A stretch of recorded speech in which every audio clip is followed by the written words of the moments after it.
Ties of Kinship 4. I had a thought which I wanted to share. I was pondering over a mentality which many people, especially Asians, possess.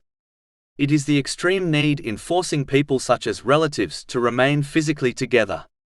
Even though it is not an evil intention yet, in this day and age it often leads to more trouble than good. As people are not perfect, they will make mistakes which upset others such as their relatives.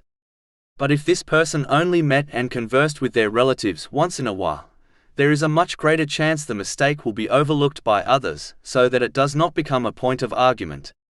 But if this same person was constantly around their relatives, it would be much more likely their attitude and behavior would lead to arguments and friction amongst their relatives.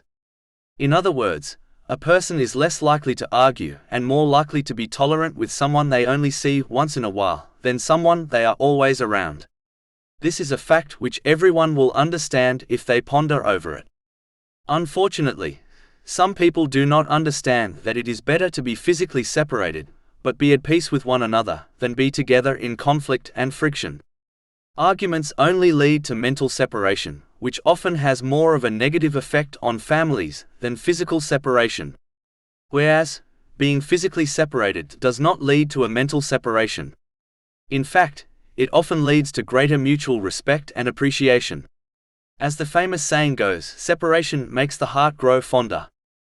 It is important to note that it is the duty of a Muslim to uphold their ties of kinship, irrespective of if they are physically with their relatives or not. But this discussion means that Muslims should not believe a bit of physical separation between people is a bad thing.